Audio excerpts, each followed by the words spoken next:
podcast.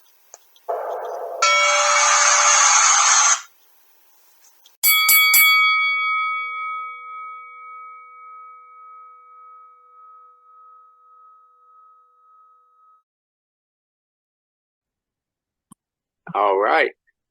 What's up, Fight Bros podcast listeners? Coming at you today with MMA Show number 56.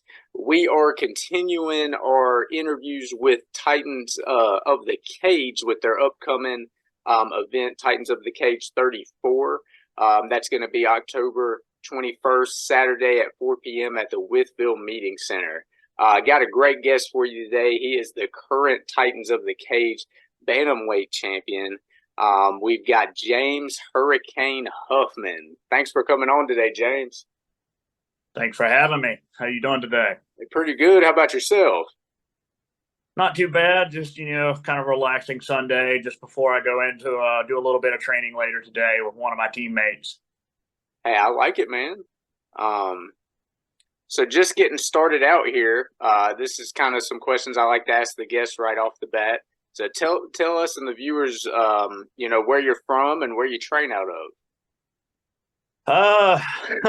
It's kind of funny. That's kind of a loaded question, believe it or not, because I was born technically in Waynesboro, Virginia, but I didn't stay there for very long. I kind of bounced around a lot as a kid growing up.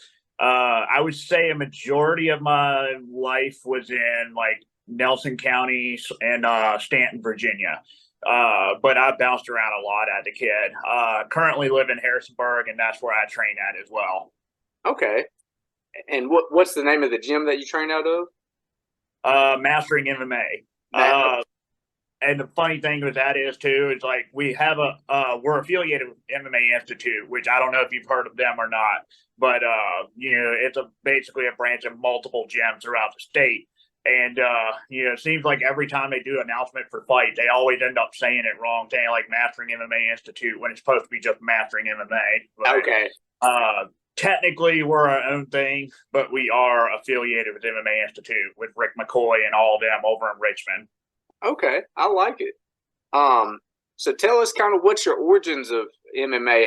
How'd you get into this sport? Well, I mean, I've pretty much been fighting pretty much my entire life, up from when I was a kid up to now. So, I ended up watching it one day. It couldn't have been when it happened exactly, but it was when I saw Forrest Griffin and Stephen Bonner fight for the first time. Oh, yeah. And that got me hooked ever since. Because, growing up, I always was a combative person. I enjoyed combat in general. But, a lot of the stuff that I watched, I liked it, but it wasn't something I was crazy into. I did wrestling in high school and a little bit of post-high school, but I knew that wasn't the only thing I would do. I'd like to be able to use my hand, but same time, boxing was a little too limited for me. Once I found MMA, I immediately became hooked, and I've been training ever since. Hey, I like it. Now, what are your goals with MMA? I like to ask this question because a lot of folks have different, some are pursuing professional, some just love to fight and they're just living in the moment, What are those goals for you? I mean, that's really a good question. The main thing I would like to do, being that I am 32, I know realistically for the 135 division, not really a lot of time left in there, but I would like to go pro. I'm actually considering potentially going pro after this fight, win or lose, which obviously I'm expecting to win. But, even so, that is the plan. And also to kind of eventually go into a role of coaching at our gym. I already got a pretty heavy role into that. So go pro, see how that goes. I'd like to at least fight on one or two big organizations before I'm done. But yeah, as you start getting older, of course, the higher weight classes like, 205, 85, and even heavyweight, they can go on longer. But smaller guys, you start losing speed, and that's where it kind of becomes a problem, which I haven't gotten to that point yet, but I am keeping that in the back of my mind. Oh, yeah. Well, I like it, man. I like those goals. Now, you mentioned a coaching role. Now, this is kind of going to be my next question. When me and you was direct messaging back and forth, you was telling me you're Monday through Friday, with coaching and everything, you've got a full schedule. So tell us a little bit what you do outside of you just fighting. Tell us a little bit about your coaching. Gotcha. So I mean, technically, I do work a full-time job as of right now. Morning time, I go and deliver like transmissions, engines, and things like that. So I'm throwing around some pretty heavy stuff all day. And then on top of that, as soon as I'm done with that, I'm shooting straight to the gym. And then I'll train for like 2, 3 hours or somewhere around that range, depending on what time I get there. I try to get in early to get extra training in if possible. And then I have like a beginner class that I teach at our gym as well with striking and grappling. So I do a little bit of everything really. I do a lot of like about 2 to 3 hours of coaching a week. I train, I can't even count how many hours I train a week, but I definitely train a lot. But yeah, I do play a lot of roles.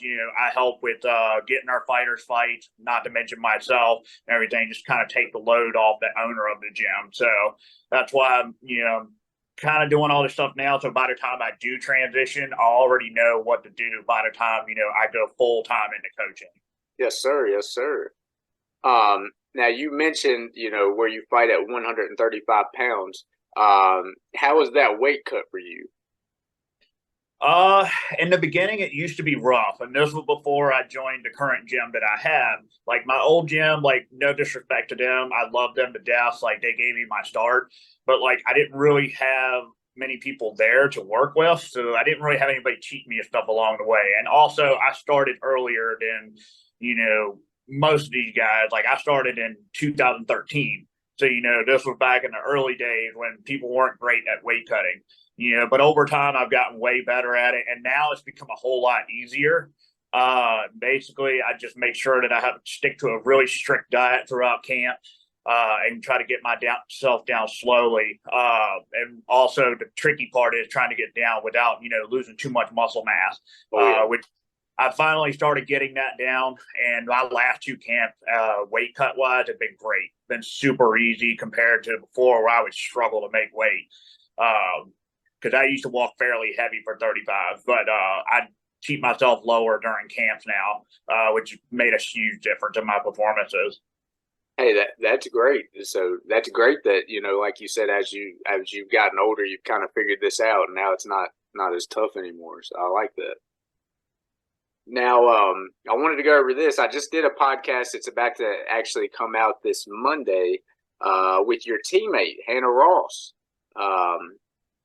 How does it feel to be able to fight on the same card with her, you and her both being the co-main and the main event on this Titans of the Cage 34? It's pretty awesome, actually. Thing is, like me and the head coach of the gym actually found her through a backyard event called Street Beefs. And that was where her beginning was. We both saw like the potential in her from day one. Like she was very sloppy in the beginning. Like the Hannah Ross you see now is nothing compared to what she looked like then. Yeah. But the one thing that even though she looked horrible in that first fight, she will admit it herself, although she doesn't like to say it. Yeah. She one thing that Lee and I saw in her was that she had a lot of potential. Like she just had that killer instinct in her. We between him and me, we've really trained her up and got her up to speed and technique, everything. And now here she is fighting in the main event for a title. So I think we did a pretty good job with her, and she's really put in the work and just made herself really good. Yeah, I big thing from her. Hey, I'm glad you mentioned that. That was the funny thing that me and her was talking about during the podcast with her. I was like, wow, I was like, you had a beginning like Kimbo Slice fighting in street beefs in the backyards, and that she was saying that some people call her Kimbo. So yeah, it was interesting for sure. Like it started getting to the point to where competition wasn't. It was getting hard to get her fight because she was just KOing people stiff. Like it was getting pretty bad. Yeah. So started moving her up into tougher competition. Hence the fight that she got coming up October 21st. Yeah, I'm glad that they ended up finding her a replacement so quick. I was a little worried when the person she was supposed to face got injured, but they ended up finding her a replacement in the same day, so that was nice. Yeah, I was very relieved and also surprised at how fast they could find a replacement. Usually with women in MMA, it's hard to even find a fight, a single woman to fight one of yours. let alone like being able to find a replacement, not only in, like such a short amount of time, but like, within a single day at that. Like, I was very surprised and also very relieved. Like, TOC does great when it comes to finding replacements when they really need to. Oh, yes, sir. I agree. So I wanted to, revert back. I was actually at your last fight at Titans of the Cage 33. I wanted to talk a little bit about that. You were fighting Jonathan Freeman. And I mean, great victory you had. I mean, he took you down, you immediately transitioned it and then rolled him into an armbar. I mean, that was very impressive to watch. Can you kind of walk us through, what that felt like in that moment? Yeah. Funny thing is, I actually went into that fight with a really bad injury. Like, I couldn't really like do a lot of the stuff that I normally do. I was extremely limited going into that fight. So normally I like to do a little bit of both, stand up and ground. But obviously, if y'all seen in that fight, it was a lot more me trying to get to the ground more than anything. Which again, I can play in either area, but when you have the injury that I had going into that fight, which happened a week before, mind you, it made things a lot more tense. Like when I caught him in that armbar, like I convinced myself like I need to catch him here or this might be over, because as bad as my injury was, it was affecting me even during the fight. So when I finally got that submission, like I was just absolutely overwhelmed with emotion. Like I couldn't believe even I pulled it off, to be honest, with the injury that I had. Like I was very confident going into that fight before the injury, and then the injury happened, and then like thing kind of went downhill. Like actually, my physical therapist, who's been with me for years and also a coach at our gym, Yeah. Flat out told me it wasn't a good idea to fight, but I did it anyways and pulled out the win despite not being anywhere near 100%. That was very impressive. I think that was probably one of the best finishes I've ever seen in person. Were you surprised how long he kept hanging in? He did kind of fight off that submission for a while, just kind of bearing down and trying to get to the end of the round. Yeah, I was actually quite surprised by that because I watched his prior fight and like granted it's not like he tapped quickly, but like, I expected like once I got him in such a deep armbar that he was gonna tap, because I didn't want to, pop the guy's elbow, which that did happen when I got him in it. Like I felt it pop Yeah. when that final extension, but like I gave him plenty of time to tap. Like I held it there, didn't want to extend, because again, I like the guy. I actually met him a few events before this one, and like really respectable guy, really nice dude. But yeah, I was very surprised that he gritted it out as long as he did, and I ended up finding out later that luckily that he didn't really have any long lasting damage from that, but it looked pretty bad at the time. Like I really did not expect him to fight it that long. Yeah, yeah, but that was very impressive. I believe that for our listeners, that fight is on YouTube. If you're wanting to look at that really amazing finish by James. So moving on, we got Titans of the Cage 34 coming on up on Saturday, October 21st. Now you're going to be defending your bantamweight title against a tough striker in Addison Hendry. I think this fight, it's got fight of the night written all over it. You and him are both ready to bring it.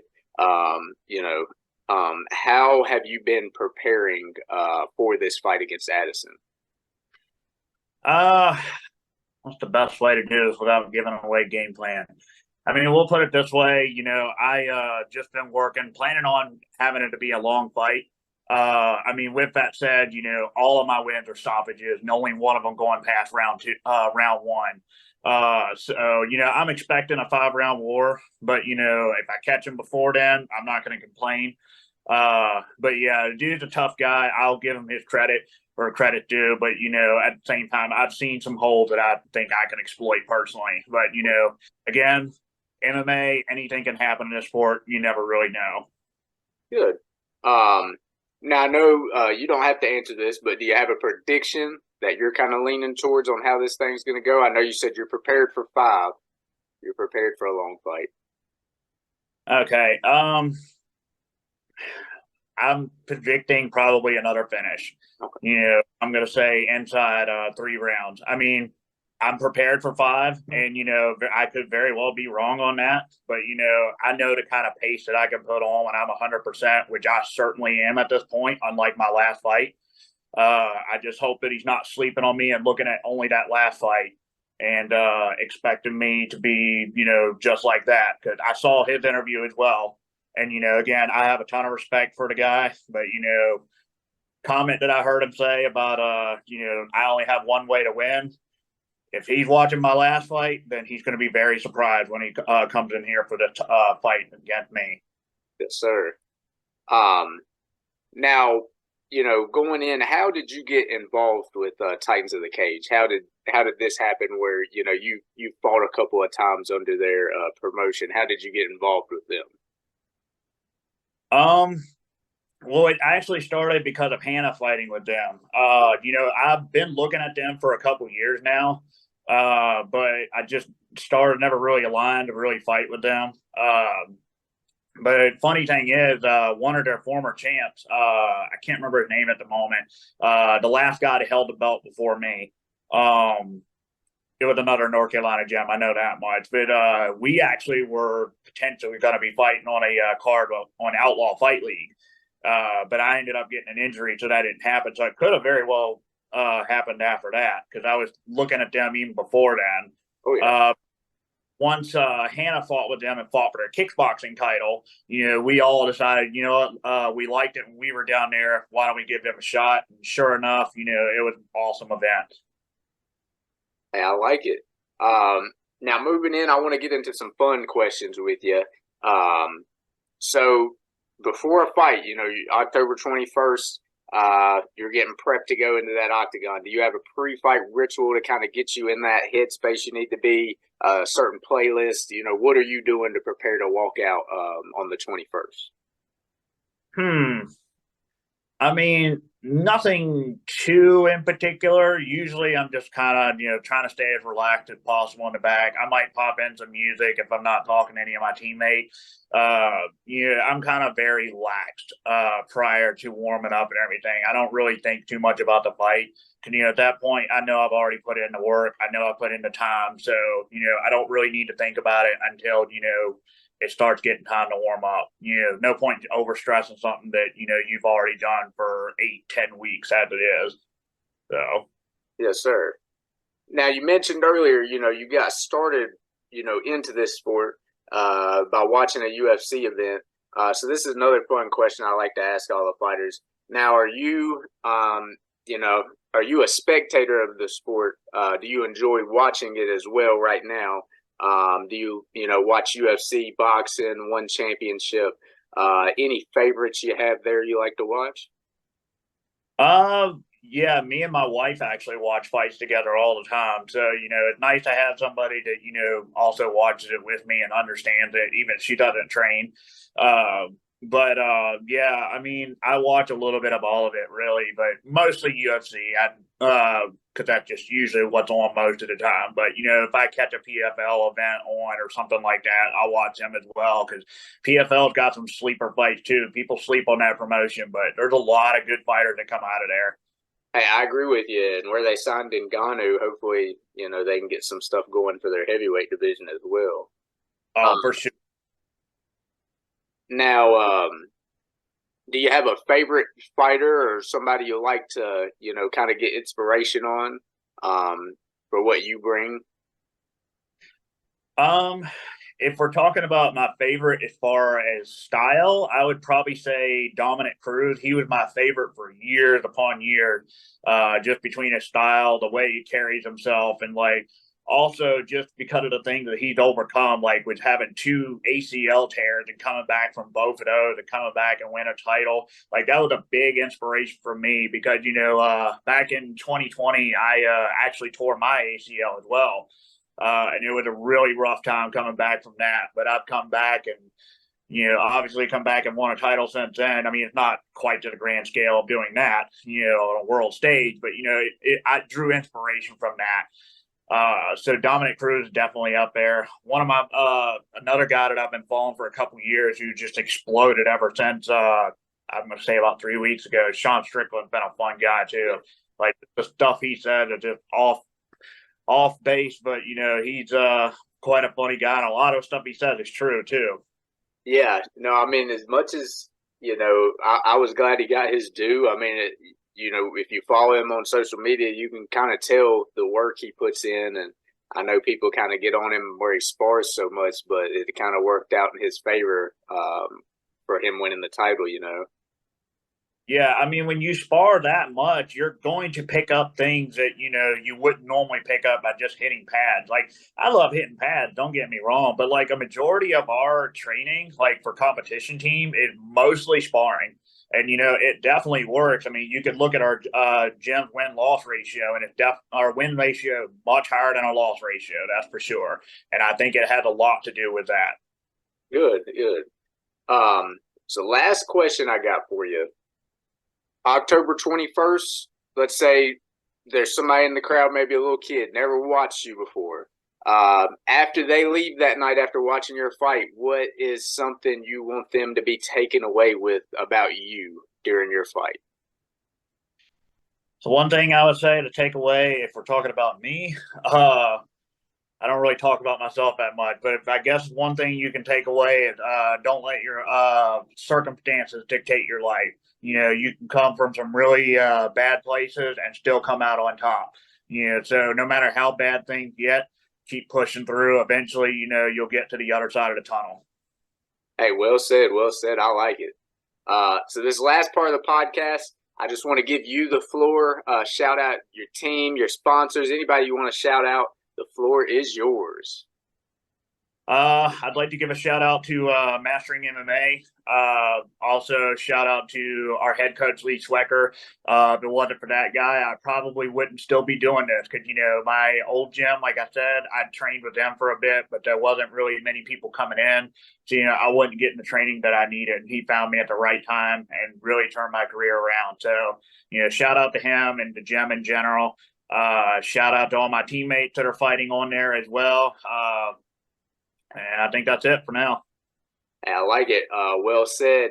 So you heard it here first. Fight Bros podcast listeners, Saturday, October 21st at the Whitfield Meeting Center at 4 p.m.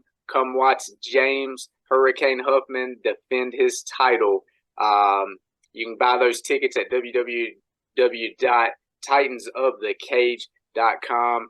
James, I want to thank you very much for taking time out of your Sunday and join us on the podcast. Best of luck to you on October 21st, defending your title. Thank you, sir. Looking forward to doing it. Yes, sir. I'll end out the recording here and finish with you. All right. Thanks for listening to the Fight Bros podcast. If you like what you heard today, like us on Facebook and like and subscribe to us on YouTube. Thank you for all your support.